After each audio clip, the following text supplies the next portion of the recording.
Shalom, shalom. Shalom. Shalom mes sœurs en Christ, shalom mes sœurs partout dans le monde entier. Je vous souhaite la bienvenue encore une fois dans Sister in Abba Père. Bienvenue dans ce nouvel épisode où aujourd'hui j'ai invité ma sœur Noémie. Shalom. Shalom Noémie, comment vas-tu? Shalom, ça va et toi? Merci, je vais très bien, tu es ravissante aujourd'hui. Merci. J'ai vraiment la joie d'inviter notre sœur Noémie aujourd'hui car elle a un témoignage à nous raconter et c'est un témoignage au fait qui peut toucher beaucoup de personnes car c'est un témoignage qui va nous raconter comment elle a rencontré le Seigneur. Amen. Noémie était quelqu'un comme tout le monde, comme la plupart de nous, qui était dans le monde et un jour le Seigneur a touché son cœur. Un jour le Seigneur est venu la visiter et elle est devenue aujourd'hui la disciple du Dieu très haut. Amen. Aujourd'hui elle est devenue la fille, la femme que vous voyez aujourd'hui et elle va nous raconter aujourd'hui son témoignage. Comment est-ce qu'elle en est arrivée là? Tu peux nous raconter? Donc comment je suis rentrée en Christ? En fait, avant je ne croyais pas du tout au Seigneur. Dieu. En fait, je ne croyais pas en Dieu. Ni un autre Dieu, Non, pas rien ni du Bouddha, tout. rien du tout, d'accord? Non, et j'aurais jamais pensé en fait croire en Dieu un jour. Mais donc, j'étais dans l'école infirmière, on va dire, et dans ma classe, il y avait une amie à moi, c'était la prophétesse en fait. Et donc, je suis venue souvent chez elle, mais je savais jamais ce qui allait se passer. Et excuse-moi, est-ce oui. que tu savais qu'elle était prophétesse? Non, je savais pas. Donc pour toi, c'était ton amie. Elle faisait les mêmes Oui, études que toi voilà, d'infirmière. Elle D'accord. était aussi infirmière, donc je venais juste chez elle comme si je venais chez une amie, quoi. D'accord. Donc, je ne savais pas du tout ce qui se passait ici, en fait. Je ne savais pas qu'elle avait une église, tout ça, je ne savais pas. Donc, je venais juste chez elle pour parler, tout ça. Et puis, un jour, elle avait dit qu'elle avait une église chez elle et tout, que son mari était apôtre. Et ça m'avait un peu intriguée, mais je me disais juste, OK, c'est bien à savoir. C'est juste mais une église, quoi. voilà, ça ne m'intéressait pas plus que ça. Donc, c'est seulement après environ 1 an ou 2 ans que je la connaissais que j'ai commencé à m'intéresser. Je me suis dit, pourquoi pas une fois aller à l'église et voir.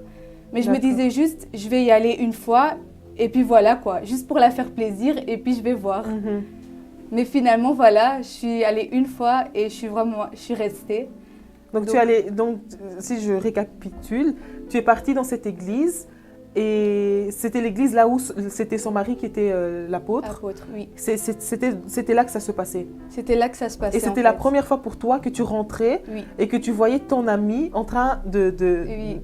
ton amie en tant que prophétesse, on va dire. C'est ça. Ouais. Donc je suis rentrée et tout était nouveau pour moi en fait. Aussi bien l'église que la voir elle auprès de son mari l'apôtre. C'était vraiment un autre monde comme ça pour moi. C'était bizarre. Tu as vu une autre facette de ta copine. Voilà. Ouais. Parce qu'à l'école, à la base, c'était juste une amie avec qui j'étudiais pour devenir infirmière, quoi. C'est tout. Waouh. Donc c'était vraiment un peu choquant au début. Mais franchement, je suis venue une fois à l'église. Et comme je disais, je pensais que ça allait être qu'une fois.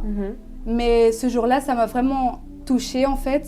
Dès le premier jour, quand je suis rentrée à l'église, en fait, j'ai ressenti un truc spécial. Je ne peux pas trop expliquer, mais j'ai senti vraiment un amour, une chaleur quand je suis rentrée dans l'église.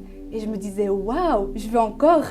Et donc, finalement, je suis retournée encore et encore et encore. Et c'est quoi qui t'a interpellée, qui t'a attirée dans cette église? En fait, c'est la chaleur qu'il y avait entre les personnes, en fait.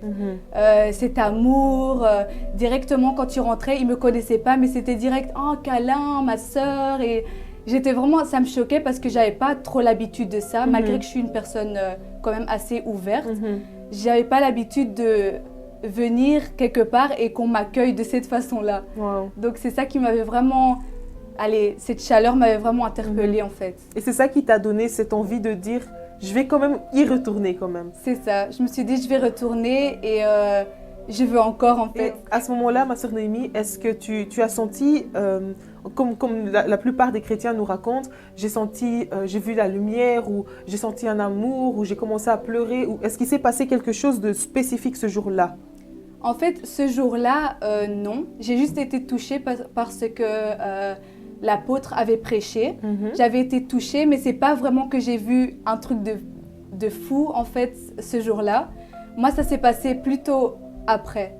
Donc quand je retournais encore plus à l'église, là c'est venu. C'était pas dès le premier jour. C'était pas le premier jour. Non, c'était pas dès le premier jour. Et quand tu es partie dans l'église, est-ce que tu es partie avec des attentes? Est-ce que tu t'es dit, moi je vais voir quelque chose, j'ai envie de voir une lumière, ou bien si je ne vois pas, je ne croirai pas? Est-ce que tu es partie avec une attente dans ton cœur? Non. À la base, je suis juste partie, comme je disais, pour faire plaisir à ma copine. Mais en tant que bonne amie, j'ai dit oui, donc je respecte mon oui. Donc je respecte mon oui, c'est un oui. Et je vais aller juste pour la faire plaisir, mais j'avais aucune attente. Wow. Et non. raconte-nous alors comment est-ce que l'Esprit de Dieu alors t'a vraiment touché? Comment est-ce que tu as rencontré le Seigneur alors? Donc c'était un jour quand je suis partie chez une servante de Dieu à la maison, aussi en tant qu'amie tout simplement.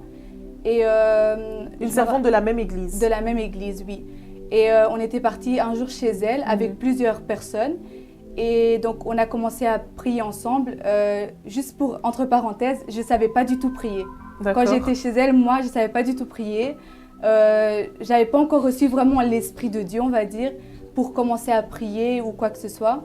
Donc, je n'arrivais pas du tout à prier. C'était juste Abba Père et merci pour tout. Et c'était tout. C'était juste ça, comment je priais, en fait. Et ce jour-là, en fait... c'est vraiment l'Esprit de Dieu qui m'a touchée parce qu'on a prié tous ensemble. Et en fait, j'ai commencé à pleurer. Mais je n'ai pas compris parce que je n'étais pas triste. Je n'ai pas compris d'où venaient ces larmes en fait. Et donc, j'ai commencé à pleurer, à trembler aussi. Je n'arrivais plus à marcher tellement que je tremblais. Et c'est vraiment ce jour-là que l'Esprit de Dieu m'a touchée. Mais à ce moment-là, je me disais juste, waouh, cette sensation, cette chaleur, cet Esprit de Dieu, c'est quand même, waouh, j'ai encore envie de ressentir ça. Et ce même jour, donc à chaque fois qu'on me demandait de prier, comme je disais, c'était tout court et, enfin voilà, j'arrivais pas à prier. Tu n'arrivais pas à te dire, là je parle à cette divinité qui est notre Dieu le Père. Ça. Tu te disais juste, je dois prononcer quelques mots pour faire comme si je prie en fait devant mes frères et sœurs. Oui, c'est ça. J'arrivais pas du tout, donc c'était vraiment une épreuve pour moi, on va dire. Mais ce jour-là, quand l'Esprit de Dieu m'a touchée, ils m'ont demandé de prier. Et moi, je me disais, oh non, ils me demandent de prier, ça va. Le moment le plus redouté. Voilà. Je commençais à paniquer, je me disais, oh non, je dois prier. Et ce jour-là, j'ai fait une longue prière. Je ne savais vraiment pas d'où ça venait.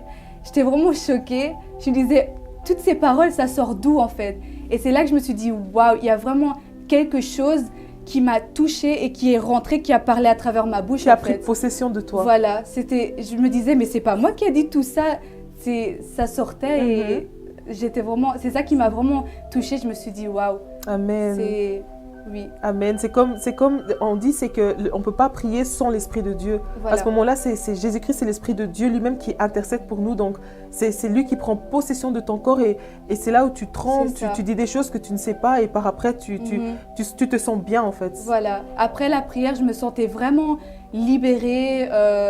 Je sentais comme un truc dégagé en moi et vraiment une puissance, une chaleur. J'ai senti ce jour-là aussi une grande chaleur. J'avais chaud, je me disais waouh, c'est ça l'Esprit de Dieu et tout. Le feu qu'on parle. Voilà, parle. vraiment le feu dont vous parlez et tout. C'est vraiment ça que j'ai ressenti ce jour-là. Et c'est là que tout a commencé, que je me suis dit, je veux encore tout ça. Donc à ce moment-là, dans ton cœur, tu as accepté, oui, il y a un Dieu. Voilà. Tu as vraiment dit, il y a un Dieu et je témoigne qu'il est vivant car j'ai vécu ce que j'ai vécu. Voilà, c'est là vraiment que j'ai ressenti, je me suis dit, waouh, Dieu est vraiment là, il nous écoute, c'est lui, c'est son Saint-Esprit qui redescend vraiment parmi nous quand on le parle, il est vraiment là. C'est là que je me suis dit ça. Waouh. Et je voulais vraiment apprendre à le connaître encore plus, en profondeur. Amen. Et ça, on va dire, c'est une première phase, c'est une phase là où on est tous passés. C'est cette phase où on a ce zèle, ça brûle. Tu te dis, oh, j'ai vu ce Dieu, je dois partager ça, je dois témoigner. Limite, tu vas appeler déjà une proche, une amie pour dire, viens, je t'invite aussi à rencontrer ce Dieu. À la base, je suis venue déjà à l'église avec une amie aussi. Et elle aussi, elle a été touchée le même jour que moi. Donc vous étiez deux? On était deux. On était venus deux à l'église et on était vraiment, vraiment touchés ce jour-là en fait. Et on est retournés toujours ensemble en fait. Et jusqu'à aujourd'hui, elle est toujours aussi dans l'église. Donc, et je voulais en fait témoigner ça à tout le monde ce que j'avais vécu. Donc, je commençais aussi un peu à faire des vidéos sur mon Facebook et tout parce que je voulais que les gens en dehors voient aussi, que le monde entier voit en fait que Jésus-Christ, c'est pas une blague ou quelque chose que les gens disent, mais c'est pas la vérité en fait. C'est vraiment la vérité et je voulais que tout le monde le sache. On va dire, comment tu as vécu ça dans ton entourage? Est-ce que tu t'es sentie, prête à le faire ou est-ce que tu t'es dit il faut que je me cache car je n'assume pas d'être devenue chrétienne? En fait, j'ai assumé directement. J'ai pas eu de problème à assumer ça parce que je me disais, allez, il est vraiment là, donc je vois pas pourquoi je devrais cacher ça. Donc j'ai pas caché, mais j'avoue que c'était pas facile pour mon entourage parce que les gens étaient quand même un peu choqués de qui j'étais et qui je suis devenue. La Noémie d'avant, elle n'a jamais prêché sur les réseaux ou peu importe. Donc, et tu venais pas d'une famille chrétienne, pas du on tout. précise? Non, pas du tout. Pas du tout. Ma famille n'est pas du tout chrétienne, donc c'était vraiment une première, même dans ma famille, aussi bien dans ma famille que dans chez mes amis, dans mon entourage. Donc c'était ça qui était un peu difficile au début, mais je m'en suis jamais cachée. Je me suis toujours dit, s'ils acceptent, tant mieux, et s'ils n'acceptent pas, c'est la même chose. Amen. Ensuite, il y a cette phase, donc l'évolution, on commence à changer, on commence à rejeter ce que l'Esprit de Dieu n'aime pas, nous dit de rejeter, on devient une nouvelle créature en Christ. Oui, et à ce moment-là, il se passe quoi pour toi dans ta vie? Car on commençait tous, les gens commencent à nous regarder d'un autre œil. Mais pourquoi elle ne se moque plus avec nous? Pourquoi elle n'a plus les mêmes délires qu'avant? Pourquoi quand on fait des mauvaises blagues, elle ne rigole plus avec nous? On voit qu'elle est un peu différente. Oui. Tu as vécu ça comment? Au début, c'est pas facile parce qu'il y a beaucoup de choses à changer en fait. Et au début, je me disais juste, je vais aller à l'église et je vais changer quelque chose, mais des choses que j'ai pas envie de changer, je changerai pas. D'abord, je me suis dit ça dans moi-même. Je pensais que ça marchait comme ça, on va dire. Je pensais que ça marchait comme ça. Je pensais que je pouvais blaguer quoi. Mais en fait, c'est des choses, par exemple, comment s'habiller, des choses comme ça. Au départ, j'avais très dur avec ça. Ou par exemple, avant, je sortais par exemple en boîte et tout ça. Pour moi, c'était tout normal. Et je me disais, je peux combiner les deux. Je peux aller à l'église et je peux sortir en boîte. Donc, comme on dit, je suis chaud, J'étais dans le monde et en Christ en fait au début. Voilà. Donc tu ça. étais un pied dehors, un pied dedans. Voilà, mais sans te rendre compte, tout en croyant que Dieu approuve, c'est bien. Voilà. Au début, je croyais vraiment que c'était bien. Et que je combinais les deux en fait. Donc ça se pouvait que samedi, je partais en soirée et dimanche, je venais à l'église. Ok, d'accord. Donc au début, je pensais que c'était normal. Mais avec le temps, vraiment, moi-même, j'ai senti dans mon cœur que c'était pas ça en fait. Qu'il y avait plein de choses que je faisais pas bien. C'est moi-même qui ai senti ça dans mon cœur et moi-même qui me suis dit, c'est personne qui m'a dit, mais c'est moi-même qui me suis dit et j'ai ressenti. C'est comme si l'Esprit de Dieu me parlait en me disant, non, il faut vraiment changer pour moi en fait. Donc c'est là que j'ai commencé à vraiment ne plus sortir en boîte et des choses comme ça parce que tu comprends plus loin que juste vouloir s'amuser en fait. C'est beaucoup plus que ça, c'est vraiment dans le spirituel, c'est vraiment le monde des ténèbres en fait. Et c'est là que je me suis dit, on ne peut pas combiner Jésus-Christ, la lumière et les ténèbres en fait. Donc, et ces choses-là, automatiquement, c'est pas qu'on se sent obligé d'abandonner, mais c'est comme la parole dit et la parole s'accomplit. Ce n'est plus moi qui vis, mais c'est Christ qui vit en moi. Amen. Et si Christ vit en toi, si l'Esprit de Dieu vit en toi, automatiquement tu rejettes. Voilà. Tu rejettes ce que Dieu n'aime pas. Amen. Tu rejettes ce que Dieu n'approuve pas. Dans ton entourage, est-ce que tu as perdu des amis? Pour toi, est-ce que tu t'es senti rejeté, on va dire? Rejetée par ma famille, pas par exemple. Non, ça c'était toujours... bon, ils disaient que j'allais beaucoup à l'église et tout, mais je mettais ça de côté, je me disais, ok, ils ont raison, je suis beaucoup à l'église, mais voilà. Mais j'aime bien, j'assume. J'aime bien, j'assume, je partais, j'étais contente, j'étais heureuse. Donc moi, c'est tout ce qui comptait. Et avec mes amis, c'est vrai que je vois moins les amis d'avant, en fait. J'en ai perdu peut-être quelques-unes, mais ça ne me change rien parce que, en fait, en Christ, j'ai trouvé une grande famille, en fait. Et ça remplace beaucoup plus, ça a beaucoup plus de valeur pour moi que tous ces amis peut-être que j'avais dans le monde avant. En tout cas, moi, je suis vraiment dans la joie d'entendre ces choses-là, car pour moi, c'est montrer encore une preuve que Dieu est vivant. Amen. Et plus on témoigne, plus on montre aux jeunes filles qui nous regardent, on montre au monde que oui, regardez, j'ai vécu ça. Amen. Et notre témoignage, c'est ça qui va toucher les cœurs, qui va toucher les âmes. C'est pourquoi la parole nous dit il faut témoigner, il faut proclamer l'évangile.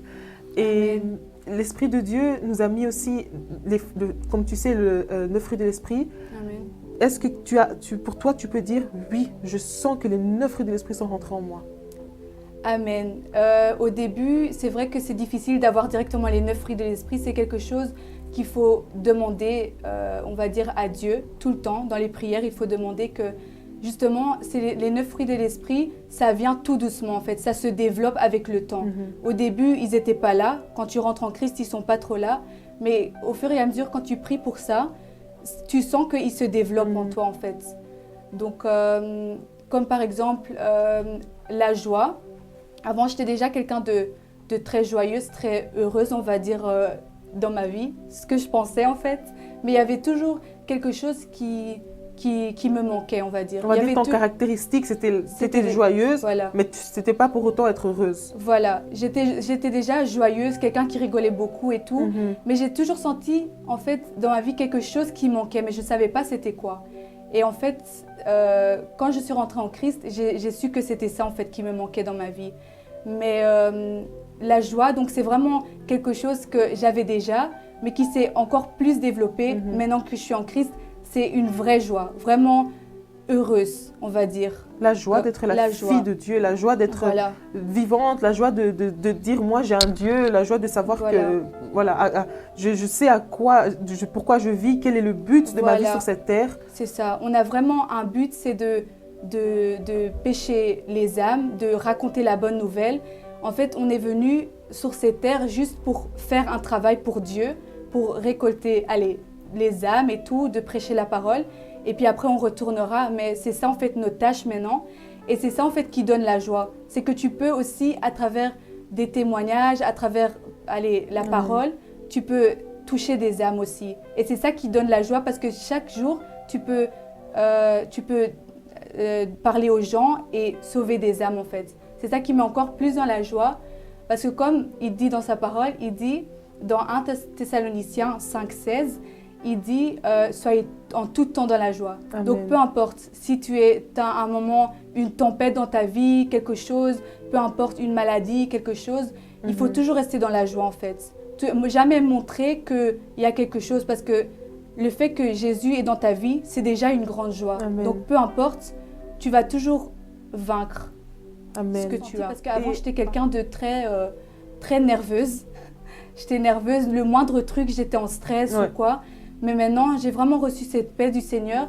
Et maintenant, je sais que voilà, il y a un Dieu qui combat pour moi. En fait, à chaque instant, tu peux prier, que tu aies un problème, que tu es dans la joie. Tu peux toujours prier et parler à ton Dieu. Amen. Et c'est ça qui ramène une certaine paix, en fait, dans ton cœur. Amen.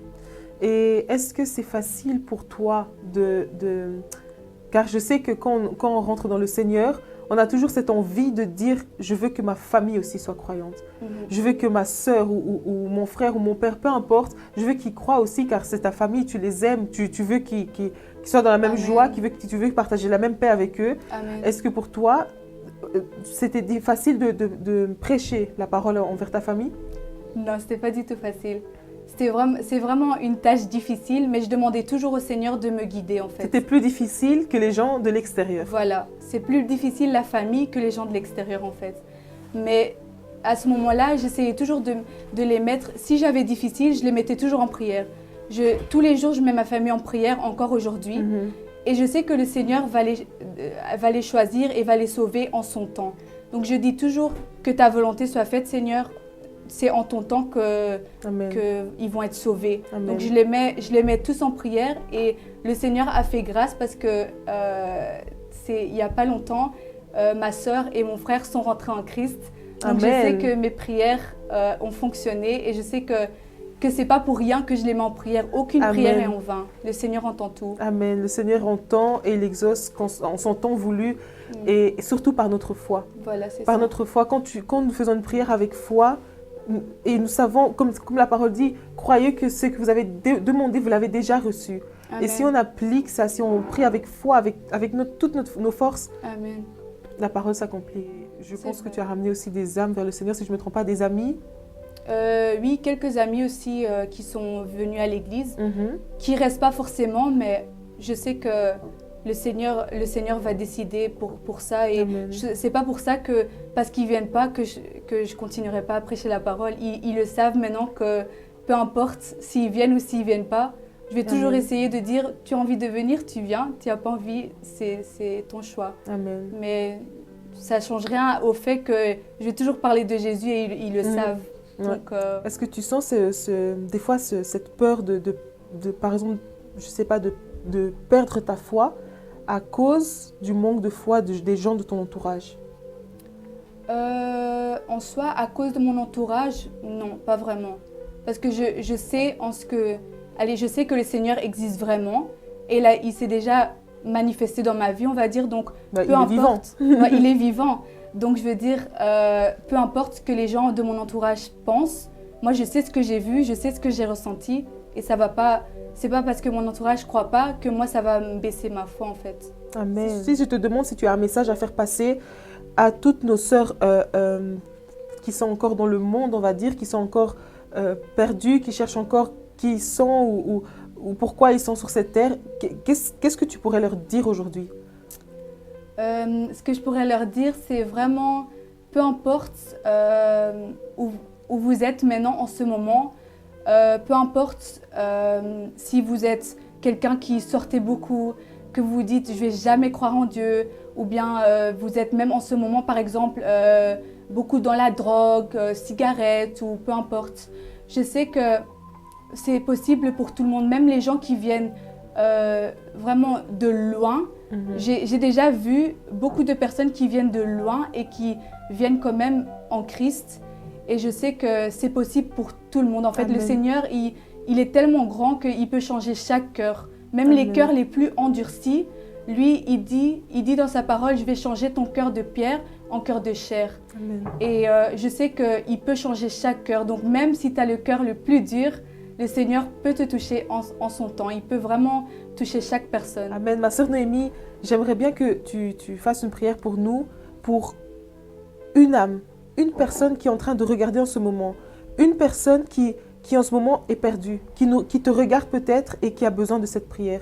Que le Seigneur puisse la toucher, que le Seigneur puisse la réconforter, la restaurer et tout simplement la fortifier. Amen. Amen. Amen. Abba Père, toi qui es notre Seigneur, Abba Père, toi qui es un. Amen. Abba Père, nous sommes ici, Seigneur, devant ton trône pour te louer et t'acclamer, Seigneur. Amen. Gloire et louange Je à te toi, remercie, Seigneur. Papa, de tout mon cœur pour ce témoignage. Car c'est toi qui as fait des miracles, Seigneur, dans ma vie. Amen. C'est toi, Seigneur, qui as fait de mes faiblesses mes forces aujourd'hui, Seigneur. Amen. Je te remercie de tout mon cœur, car c'est toi qui nous as donné la possibilité de faire ces témoignages. C'est toi, Seigneur, qui nous a donné la possibilité d'avoir un nouveau souffle de vie.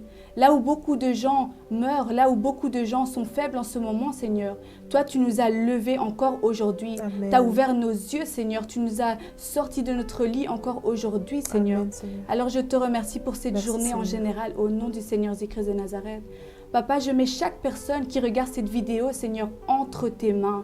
Ouvre les cœurs, Seigneur, que ce témoignage puisse toucher un cœur aujourd'hui, Amen. Seigneur. Que les cœurs s'ouvrent, Seigneur, car toi-même tu dis que les cœurs qui sont des cœurs de pierre, tu peux les changer en cœurs de chair. Amen. Alors chaque cœur de pierre qui nous regarde en ce moment, que tu puisses le changer en cœur de chair au nom du Seigneur Jésus-Christ de Nazareth. Les gens qui sont en train de regarder en ce moment, ouvrent leurs yeux spirituels, ouvrent aussi leurs oreilles spirituelles au nom du Seigneur Jésus-Christ de Nazareth. Amen. Prends chaque personne entre tes mains et fais avec chaque personne ta volonté. Fais ce que tu veux de leur journée et prends chacune de leurs journées entre tes mains, Seigneur, Amen. car je sais que ce témoignage était pour quelqu'un aujourd'hui. Amen. Car je sais que chaque témoignage peut toucher au moins une âme, Seigneur. Amen. Mais si on touche une âme, Seigneur, tu es déjà dans la joie. Et je sais que les anges dans les cieux, Seigneur, sont déjà en train de danser Amen. quand il y a Ils font la fête. seulement Amen. une âme qui est sauvée, Merci, Papa. Seigneur. Alors je te remercie, Seigneur, pour tout ce que tu as fait, que ce soit pour moi ou pour tous mes frères et sœurs, ou pour toutes les personnes qui ont regardé en ce moment, Seigneur. Je te remercie pour chaque personne qui a pu regarder, Amen. qui a eu le cœur. Mais je te remercie aussi, Seigneur, pour chaque personne qui va encore regarder, Seigneur. Amen. Je te remercie, Seigneur. Je te loue et je t'acclame. Je laisse chaque personne louange à entre toi, tes Seigneur. mains, Seigneur. Et ainsi je dis Amen, Amen, Amen, Amen. Que Amen. le Seigneur a transformé, a fait des grandes choses avec notre Amen. sœur Noémie. Car comme vous l'avez entendu au début, elle avait peur de la prière, elle se fermait, elle ne savait pas prier. Et là, Amen. elle a juste parlé à son Père, elle a demandé, Père, change un cœur, transforme et touche Amen. une âme.